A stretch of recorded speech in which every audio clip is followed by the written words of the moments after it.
Welcome to only IAS. स्वागत है आप सभी लोगों का प्रीलिम बूस्टर न्यूज़ डिस्कशन में। आज है 4 मार्च 2021।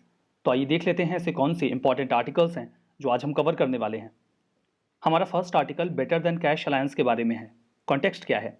अभी हाल ही में गवर्नमेंट ऑफ इंडिया फिक्की, जिसका फुल फॉर्म है federation of Indian chambers of commerce and industry, इसके साथ ही साथ बेटर देन कैश अलायंस जो कि यूनाइटेड नेशंस के तहत काम करता है, ये तीनों एक साथ आए। इन्होंने आपस में एक पार्टनरशिप करी। पार्टनरशिप क्यों करी? ताकि जो मर्चेंट्स हैं, जो व्यापारी वर्ग है, वो कमिटमेंट करे कि वो रिस्पॉन्सिबल डिजिटाइजेशन के लिए आगे बढ़ेंगे या उसको बढ़ावा देंगे। अब देखिए, बात करेंगे इस अलायंस के बारे में। बेटर देन कैश, कैश से बेटर क्या हो सकता है? सबसे अच्छा तो यही है कि आपके पास खूब सारा कैश हो, लेकिन ये तो रखने की बात हुई ना। अगर पेमेंट करनी हो तो कैश से बढ़िया क्या हो सकता है? कैश से बढ़िया हो सकता है डिजिटल पेमेंट। उसे ही बढ़ावा देने का प्रयास करता है ये alliance, better than cash alliance. Alliance है मतलब कुछ लोग आपस में मिलकर आए होंगे, बिल्कुल। यूनाइटेड नेशंस के तहत ये काम करता है। ये एक प्रकार की पार्टनरशिप है गवर्नमेंट, कंपनीज और इंटरनेशनल ऑर्गेनाइजेशंस के बीच में, जो कोशिश करते हैं कि जो हम कैश का लगातार इस्तेमाल परंपरागत रूप से करते आए हैं, उसे अब हम छोड़कर या फिर उसके साथ ही साथ रिस्पॉन्सिबल डिजिटल पेमेंट की ओर आगे बढ़ें। रिस्पॉन्सिबल क्यों? पता चला कि आप दुकान पर गए, आपने एक बुक खरीदी और दुकानदार को पेमेंट कर दी डिजिटल वे में, और पेमेंट आपने कहा कि मैंने पेमेंट कर दी है, दुकानदार ने कहा हमें तो मिली नहीं। तो आपने कहा तो मैं क्या करूं? वो बोलेंगे किताब रखो और घर जाओ, और क्या करोगे? मतलब अगर आपने पेमेंट करी है तो वो रिसीवर तक सिक्योर चैनल से पहुंच जाना चाहिए। That is the meaning of responsible digital payment. ये जो अलायंस है, इसे 2012 में तैयार किया गया था। इसका हेडक्वार्टर यूएस के न्यूयॉर्क में है। इसका काम क्या है? काम जैसा कि हमने पहले ही स्पष्ट किया, ये डिजिटल पेमेंट को बढ़ावा देते हैं, एडवाइजरी सर्विसेज देते हैं जो भी इनके पार्टनर्स हैं कि वो कैसे डिजिटल पेमेंट को बढ़ावा दे सकते हैं। एक्शन ओरिएंटेड रिसर्च जो भी उनके पास है वो उसे शेयर करते हैं, सिखाने की कोशिश करते हैं अपने जो भी पार्टनर्स हैं उनके बीच में, और एडवोकेट करते हैं नेशनल, रीजनल और ग्लोबल लेवल पर कि डिजिटल पेमेंट को और ज़्यादा इंक्रीज किया जाए। 75 मेंबर्स जो हैं, जो लगातार कमिटेड हैं डिजिटल पेमेंट को लेकर कि वो अपने यहाँ इफिशियंसी और ट्रांसपेरेंसी को बूस्ट करेंगे। जो महिलाएं हैं, वुमेन हैं, उनके इकोनॉमिक पार्टिसिपेशन और फाइनेंशियल इंक्लूजन के लिए काम करेंगे। एट द सेम टाइम जो इकोनॉमी है उसे डिजिटल और इंक्लूसिव बनाएंगे ताकि सभी लोग उसे एक्सेस कर सकें। देखिए, बेटर देन कैश अलायंस का ये ऑब्जेक्टिव बिल्कुल नहीं है कि फिजिकल कैश को पूरी तरीके से अबॉलिश कर दिया जाए। वो तो हमेशा रहेगा, बिकॉज वो नीड है। आपको 1 रुपए का शैम्पू खरीदना है, अब आप दुकान पे जाएंगे तो क्या 1 रुपए का ऑनलाइन पेमेंट करने लगेंगे? ये तो वही बात हो जाएगी, जितने की लौकी नहीं उतने का बीज। अब यहाँ पर देखिए, ये लीगल टेंडर के तौर पर हमेशा बना रहेगा। रेदर इनका ऑब्जेक्टिव ये है कि हम डिजिटल पेमेंट को, रिस्पॉन्सिबल डिजिटल पेमेंट को एक अच्छे ऑप्शन के रूप में लोगों के सामने रखे जो कि कैश से बेटर हो, बेटर देन कैश। इंडिया ने इस अलायंस को 2015 में ज्वाइन किया था। उसके बाद से इंडिया लगातार डिजिटलाइजेशन जो पेमेंट के सेक्टर में है उसे प्रमोट करने का प्रयास कर रहा है। So that was all about better than cash alliance. हमारा नेक्स्ट आर्टिकल नाग रिवर के बारे में है। नाग रिवर, जिसके नाम पर नागपुर का नाम रखा गया है। इस नदी में पोल्यूशन को हटाने के लिए एक प्रोजेक्ट लॉन्च किया गया है, नाग रिवर पोल्यूशन अबेटमेंट प्रोजेक्ट। इस प्रोजेक्ट की कॉस्ट है 2117 करोड़ रुपए। इसे इंप्लीमेंट किया जाएगा नेशनल रिवर कंजर्वेशन डायरेक्टोरेट के द्वारा। नाग रिवर जो कि नागपुर सिटी से होकर गुजरती है, बहुत ज़्यादा पोल्यूटेड है सीवेज और इंडस्ट्रियल वेस्ट की वजह से। देखकर आपको लगेगा ये कोई रिवर नहीं बल्कि कोई नाला है। इसका जो ओरिजिन है वो आम बाजारी लेक है वेस्ट नागपुर में। ये नागपुर का मैप है, ये है आम बाजारी लेक जहाँ से ये रिवर ओरिजिनेट होती है। देखिए, ये एक मेन रिवर है। इसके साथ ही साथ रिवर पीली नदी इससे मिलती है। ये दोनों मिलकर बाद में जाकर रिवर कन्नड़ में मिल जाती हैं सिटी के बाहर जाकर। तो ये तो बात हुई नाग रिवर के बारे में। अब बात करते हैं नेशनल रिवर कंजर्वेशन डायरेक्टोरेट के बारे में, NRCD। देखिए, गवर्नमेंट ने एनवायरमेंट को कंजर्व करने के लिए कई सारे प्लान बनाए हुए हैं। नेशनल रिवर कंजर्वेशन प्लान या फिर national plan for conservation of aquatic ecosystem. In plans के तहत जो सेंट्रली स्पॉन्सर्ड स्कीम्स होती हैं, जिसमें कुछ पैसा केंद्र लगाता है, कुछ राज्य लगाता है, तो इस पैसे को इंप्लीमेंट करने का या इस पूरी स्कीम को इंप्लीमेंट करने की जो जिम्मेदारी है वो NRCD के पास होती है। जो NRCD है, ये ministry of environment, forest and climate change के तहत काम करती है। ये केवल फाइनेंशियल असिस्टेंस देने का ही काम करते हैं राज्य को, लोकल बॉडीज को, ताकि वो इंफ्रा सेट करें और पोल्यूशन को रोका जा सके रिवर्स में या फिर जो भी वाटर बॉडीज हैं उनमें। ऑब्जेक्टिव बिल्कुल क्लियर है, वाटर क्वालिटी चाहे वो रिवर की हो या फिर जो मेजर सोर्सेस हैं, पॉन्ड्स हैं या फिर लेक्स हैं, उनसे जो पोल्यूशन है उसे हमें निकालना है और उन्हें साफ करना है। हमारा next article Hurun global rich list 2021 के बारे में है। कोविड-19 पैंडेमिक के आने की वजह से जहां दुनिया की एक बहुत बड़ी आबादी पॉवर्टी में चली गई, लोगों की आजीविका के साधन छिन गए, वहीं दूसरी ओर दुनिया में बिलियनियर्स की संख्या काफ़ी तेजी से बढ़ी है। ये संख्या 32% बढ़ चुकी है according to Hurun global rich list 2021। इसे जारी कौन करता है? इसे जारी किया जाता है हुरून रिपोर्ट INC के द्वारा, जो कि एक प्रकार का रिसर्च प्लेटफॉर्म है, संघाई और मुंबई में बेस्ड है। ये दावा करते हैं कि ये दुनिया में सबसे बड़े रिच लिस्ट प्रोवाइडर हैं, मतलब धनी लोगों की लिस्ट जारी करने का सबसे बड़ा सोर्स इनके पास है। 1999 में इसे स्टैब्लिश किया गया था एक ब्रिटिश अकाउंटेंट के द्वारा, जिनका नाम था रूपर्ट हुगवर्थ। ये जो लिस्ट है ये रिफ्लेक्ट करती है कि जो दुनिया की इकोनॉमी है वो कैसे आगे बढ़ रही है, और इसके लिए जो सहारा लिया जाता है वो दुनिया के मोस्ट सक्सेसफुल एंटरप्रेन्योर्स को इंडिकेटर के तौर पे इस्तेमाल करके लिया जाता है। हुरून ग्लोबल रिच लिस्ट 2021 के मुताबिक दुनिया में अब बिलियनियर्स की संख्या 3228 हो चुकी है। इसमें 2402 कंपनीज और 68 कंट्रीज में इवैल्यूएशन किया गया है। फाइंडिंग्स में क्या निकल कर आया? देखिए, पिछले एक साल में 607 नए बिलियनियर्स ऐड हो गए हैं इस लिस्ट में। इसका मतलब यह है कि हर 2 दिन में 3 बिलियनियर्स या उससे ज़्यादा इमर्ज हो जाते हैं।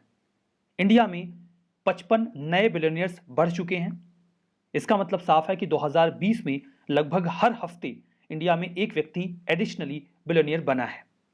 रिलायंस इंडस्ट्री के जो चेयरमैन हैं मुकेश अंबानी, इन्हें इंडिया के रिचेस्ट मैन होने का दर्जा दिया गया है और इस लिस्ट में ग्लोबल लेवल पे इन्हें 8th रैंक दी गई। इनकी जो नेटवर्थ है वो क्या बताई गई है? इनकी नेटवर्थ $83 बिलियन बताई गई है। इस लिहाज से ये 8वें नंबर पर आए हैं। इस लिस्ट में पहला नंबर इलॉन मस्क का, जबकि दूसरा जेफ बेजोस का है।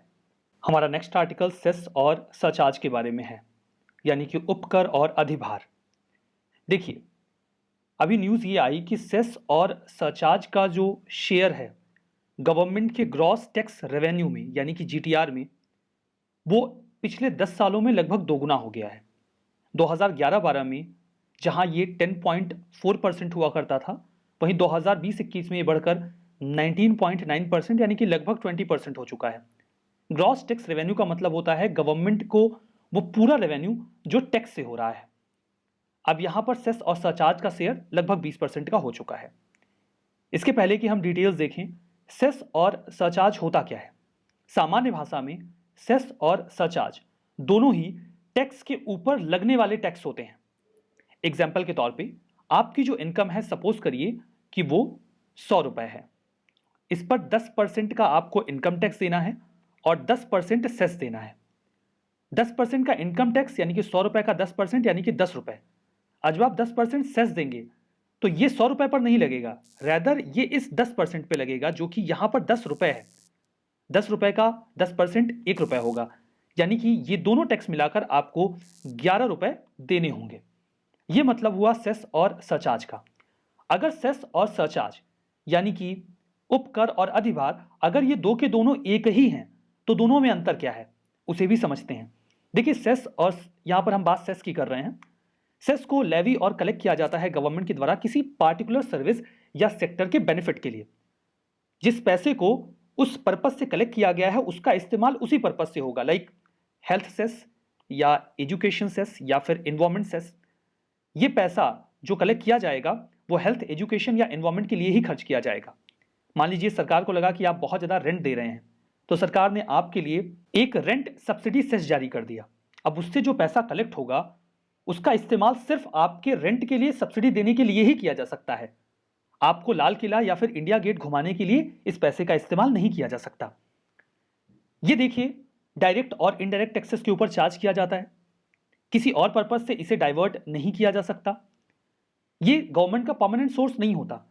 लाइक अगर गवर्नमेंट इसका इस्तेमाल आपके रेंट को कम करने के लिए कर रही है और बाद में जो रूम ओनर्स हैं उन्होंने अपने रेंट ऑलरेडी कम कर दिए, तो सरकार ये जो सेस है इसे हटा देगी।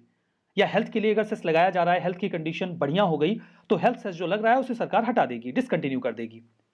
वर्तमान में जो भी पैसा सेस या सरचार्ज से सरकार को मिलता है वो उसे राज्यों के साथ शेयर नहीं करते, बल्कि सारा का सारा खुद ही लेकर बैठ जाते हैं। खैर, लेकर बैठ नहीं जाते बल्कि जिस पर्पस से लेते हैं उसमें उसका इस्तेमाल करते हैं। एग्जाम्पल, एजुकेशन सेस, स्वच्छ भारत सेस, कृषि कल्याण सेस। सरचार्ज की बात करें तो ये एक एडिशनल चार्ज होता है जो एग्जिस्टिंग टैक्स पर लगाया जाता है, इसका इस्तेमाल गवर्नमेंट का रेवेन्यू टेम्परेरी बेसिस पर बढ़ाने के लिए किया जाता है। इसे ये बताकर नहीं कलेक्ट किया जाता कि किस पर्पज से कर रहे हैं। मतलब ये पैसा जब आएगा तो उसका इस्तेमाल किसी भी पर्पज से किया जा सकता है, and that is the core difference between cess and surcharge. मतलब सेस का इस्तेमाल उसी पर्पज से किया जाएगा जिसके लिए कलेक्ट किया गया है, और बताकर किया जाएगा कि हम किस लिए ये पैसा कलेक्ट कर रहे हैं। लेकिन सरचार्ज में ऐसा कुछ नहीं होता, बस लगा दिया जाता है, और जो पैसा आएगा उसका इस्तेमाल सरकार अपनी मर्जी के हिसाब से किसी भी पार्टिकुलर सेक्टर के डेवलपमेंट के लिए कर सकती है। सरचार्ज एक सर्टेन इनकम के बाद लगाई जाती है। लाइक वर्तमान में अगर किसी व्यक्ति की इनकम 50 लाख के ऊपर है तो उसे 10% का सरचार्ज देना होता है। अगर इनकम 1 करोड़ से ऊपर है तो 15% का सरचार्ज देना पड़ता है। इंडस्ट्रीज के लिए या कंपनीज के लिए अगर उनकी इनकम 1 करोड़ से ऊपर है तभी उनके ऊपर सरचार्ज लगाया जाता है। ये देखिए, जो रेवेन्यू इससे अर्न होता है उसे केवल सेंटर ही रखता है, इसे शेयर नहीं किया जाता, और ये पैसा कंसोलिडेटेड फंड ऑफ इंडिया में चला जाता है। डिफरेंस बिल्कुल यहां पर है। जो यूजुअल टैक्स है वो आर्टिकल 269 के तहत कलेक्ट किया जाता है, सरचार्ज आर्टिकल 271 के तहत, जबकि सेस आर्टिकल 270 के तहत। यूजुअल टैक्स सीएफआई में जाता है, यानी कि कंसोलिडेटेड फंड ऑफ इंडिया में, और किसी भी पर्पज से खर्च किया जा सकता है। सरचार्ज भी कंसोलिडेटेड फंड ऑफ इंडिया में जाता है, किसी भी पर्पज से खर्च कर सकते हैं, लेकिन सेस ये भी सीएफआई में ही जाता है, लेकिन इसका स्पेसिफिक पर्पज से ही इस्तेमाल हो सकता है।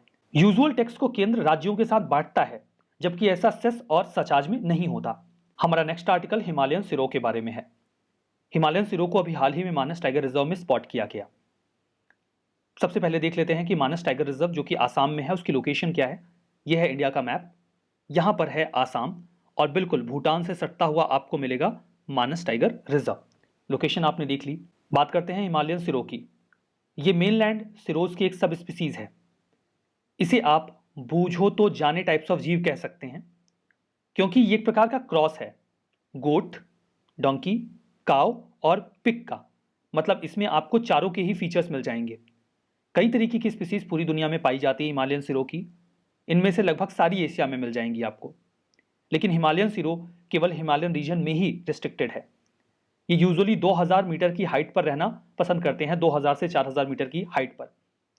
ये सेंट्रल, ईस्टर्न और वेस्टर्न हिमालयाज में तो पाए जाते हैं, लेकिन ट्रांस हिमालयन रीजन में नहीं। ये हर्बीवोरस हैं, शाकाहारी होते हैं, IUCN के रेड लिस्ट में वल्नरेबल हैं, साइट्स के अपेंडिक्स 1 में है, वाइल्ड प्रोटेक्शन एक्ट ऑफ 1972 के शेड्यूल 1 में है। इनकी पॉपुलेशन को खतरा है क्योंकि इनका हैबिटेट कम हो रहा है, पॉपुलेशन साइज डिक्लाइन कर रही है। इनका जो नेचुरल एरिया है वो लगातार डिक्लाइन करने की वजह से ये सारी दिक्कतें हो रही हैं। Manas national park UNESCO world heritage site है। प्रोजेक्ट टाइगर रिजर्व के तहत इसे टाइगर रिजर्व डिक्लेयर किया गया था। ये एक एलिफेंट रिजर्व और बायोस्फीयर रिजर्व भी है। हिमालयन फुटहिल्स में सिचुएटेड है, आसाम में। ये देखिए, जो रॉयल मानस नेशनल पार्क है भूटान का, उसके साथ लगभग जुड़ जाता है। मानस रिवर इससे होकर गुजरती है, इसी वजह से इसका नाम मानस नेशनल पार्क रखा गया है।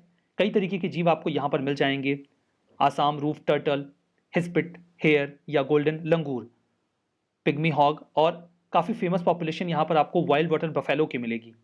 मानस रिवर इस पार्क के वेस्ट से होकर गुजरती है। ये ब्रह्मपुत्रा रिवर की एक बहुत ही महत्वपूर्ण ट्रिब्यूटरी है। तो ये सारी बातें हिमालयन सिरों के बारे में। हमारा next article world wild life day के बारे में है।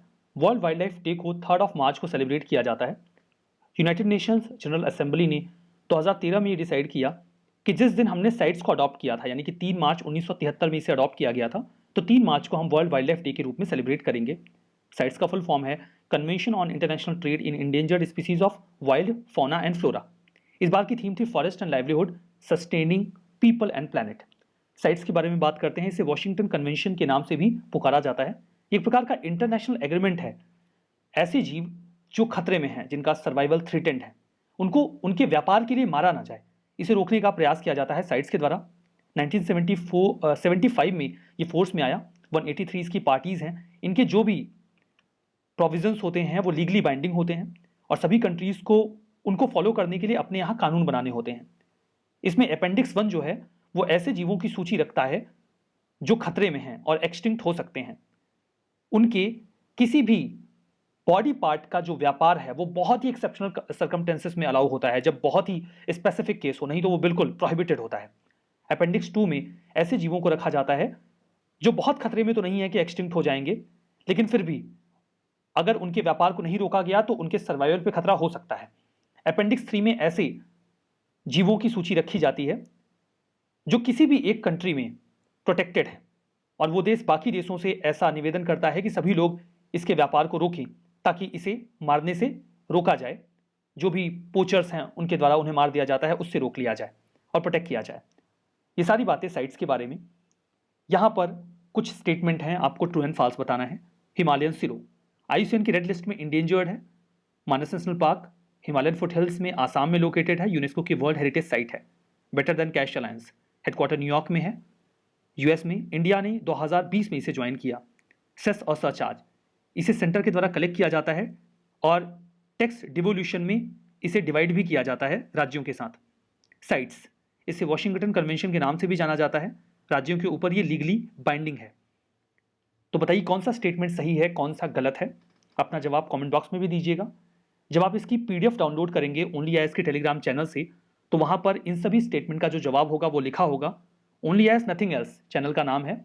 आप टेलीग्राम में इसे सर्च भी कर सकते हैं। बाकी इसका जो लिंक है वो आपको डिस्क्रिप्शन बॉक्स में भी मिलेगा। 1 लाख से ज़्यादा सब्सक्राइबर्स हैं इस चैनल पे, तो आप उसके बेसिस पे इसे आइडेंटिफाई कर सकते हैं। तो चलिए आज का सेशन यहीं पे रोकते हैं। Thank you very much.